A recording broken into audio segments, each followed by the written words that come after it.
how to fix Snapchat text and content not visible. So if you have this problem, I'm gonna show you how to fix it in less than 1 minute. First thing, open the settings on your phone and then go to the apps manager.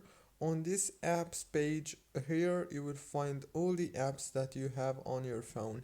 So what you wanna do is very simple.